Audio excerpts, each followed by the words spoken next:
नमस्कार दोस्तों, मैं आप सभी का स्वागत करता हूं डी लर्निंग क्लास की तरफ से। दोस्तों, आज हम जिस टॉपिक पर बात करेंगे उसका नाम है राष्ट्रीय सुरक्षा अधिनियम 1980, और जिसको आप एनएसए के नाम से भी जानते हैं, जिसको आप रासुका के नाम से भी जानते हैं। तो आज हम इसी टॉपिक पर इस वीडियो में बात करेंगे। तो चलिए आज की हम वीडियो को शुरू करते हैं।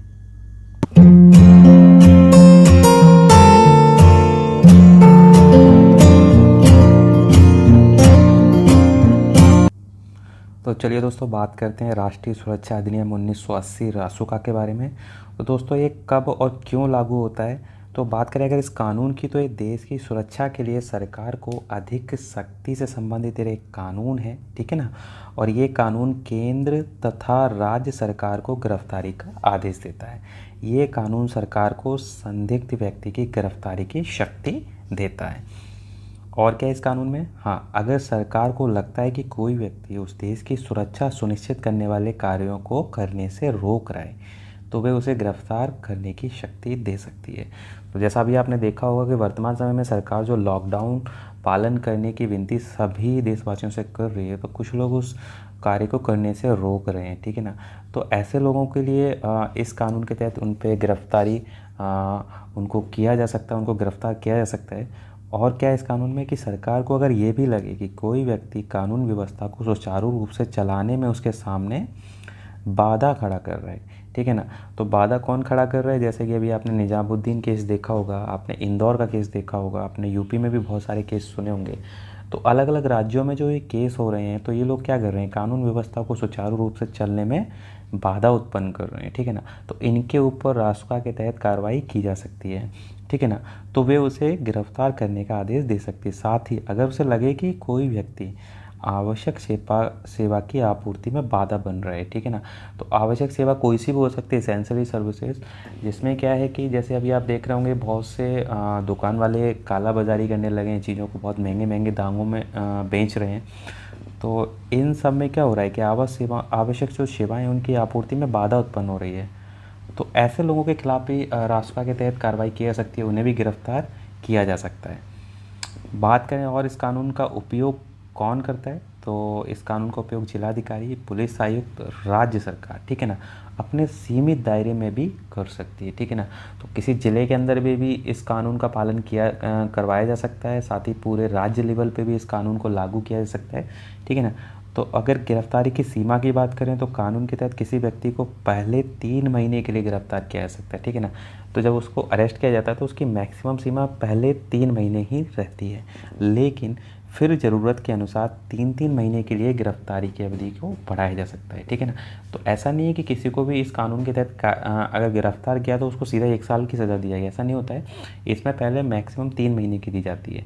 अगर उनको लगता है कि इसकी फिर उसको अगर हम छोड़ देते हैं तो ये फिर से कानून व्यवस्था में बाधा उत्पन्न करेगा, तो उस ज़रूरत के अनुसार उसकी अवधि को बढ़ाया जा सकता है 3-3 महीने के अंतराल पे, ठीक है ना।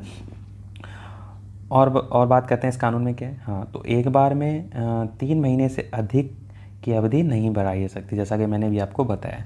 अगर किसी अधिकारी ने ये गिरफ्तारी की है तो उसे राज्य सरकार को बताना होता है कि उसने किस आधार पर ये गिरफ्तारी की है, ठीक है ना। तो अगर कोई अधिकारी लेवल का बंदा किसी को गिरफ्तार करता है, ठीक है ना, सरकार का कोई भी अधिकारी है, वो किसी पर्सन को गिरफ्तार करता है, तो उसे पहले राज्य सरकार को बताना होता है कि उसने किस आधार पर गिरफ्तार किया है, ठीक है ना।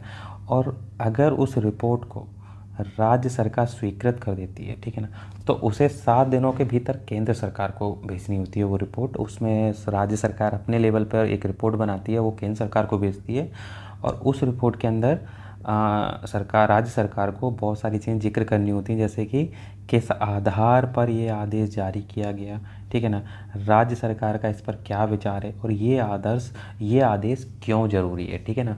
तो ये कुछ बातें होती हैं जो राज्य सरकार को केंद्र सरकार को 7 दिन के भीतर रिपोर्ट बनाकर भेजनी होती हैं, ठीक है ना। अब बात करें अगर इस गिरफ्तारी के आदेश का क्रियान्वयन कैसे किया जाता है, तो सॉरी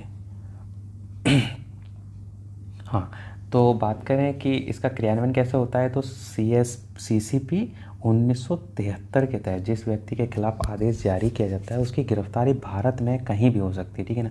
अगर मानिए कोई व्यक्ति भारत के किसी दूसरे राज्य में रहता है, ठीक है ना, और मानिए मध्य प्रदेश में उसके ऊपर कार्रवाई की गई रासुका के तहत, लेकिन वो उस राज्य के बाहर कहीं रह रहा है, तब भी उसकी गिरफ्तारी की जा सकती है भारत में कहीं से भी, ठीक है ना।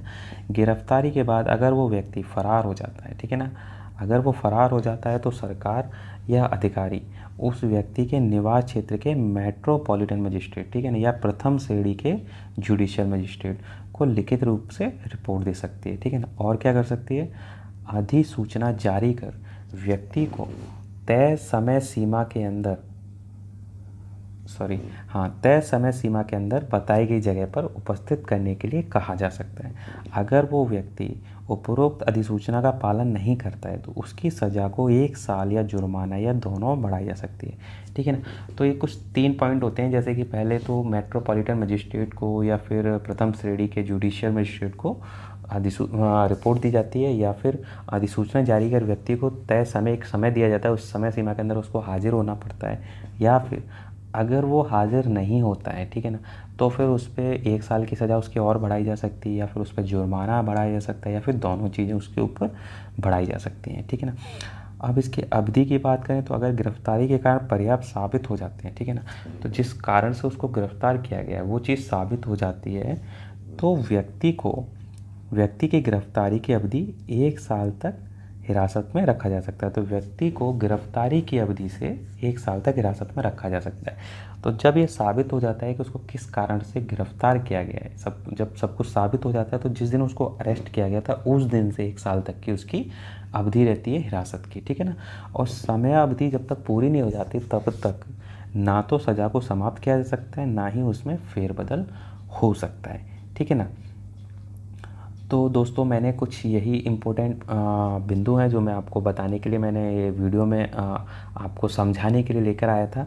और मैं कोशिश यही करता हूँ कि जब भी कोई टॉपिक लेकर आता हूँ तो उसमें जितने सरलतम भाषा में आपको बता सकता हूँ उतने ही सरलतम भाषा में मैं नोट्स बनाकर आपको बताता हूँ, साथ ही इम्पोर्टेंट पॉइंट्स ही लेकर आता हूँ। अगर आपको उस टॉपिक में कोई ऐसी जानकारी है जो कि आपको इस वीडियो के अंदर नहीं मिलती है तो आप मुझे कमेंट करके बता सकते हैं, तो मैं उन पॉइंट्स को भी अगले वीडियो में आपको बताऊंगा, ठीक है ना। तो मेरे जितने भी वीडियो हैं अगर आपको लगता है कि उसमें कुछ जानकारी आपकी रह गई है तो आप प्लीज़ मुझे कमेंट करके बता सकते हैं, तो फिर मैं उनको एक अगला पार्ट बना के उन वीडियो में आपके सारे पॉइंट्स को क्लियर कर दूंगा, ठीक है ना।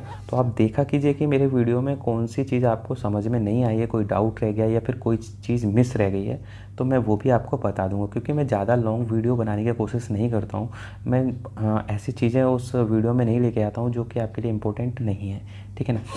तो आप देखिएगा आपको मेरी वीडियो कैसी लगी। अगर आपको वीडियो अच्छी लगे तो उसको लाइक कीजिएगा, शेयर कीजिएगा, और मैं कोशिश करूँगा कि आप लोग मुझे कमेंट में जो टॉपिक अगर देते हैं या फिर मैसेज में जो टॉपिक देते हैं मैं उन टॉपिक पर भी वीडियो अलग से बनाऊँ। तो अगर आप चाहते हैं कि किसी टॉपिक पर मैं वीडियो बनाऊँ तो आप प्लीज़ मुझे मैसेज में या फिर मेल करके या फिर कमेंट में मुझे टॉपिक बता सकते हैं कि मैं इस टॉपिक पर आपको एक वीडियो बना के दूँ, ठीक है ना। तो आपको मेरी वीडियो कैसी लगे प्लीज़ कमेंट करके ज़रूर बताइएगा। अगर आपको वीडियो अच्छी लगे तो लाइक कीजिएगा, शेयर कीजिएगा, सब्सक्राइब कीजिएगा। मिलते हैं अगले वीडियो में। धन्यवाद।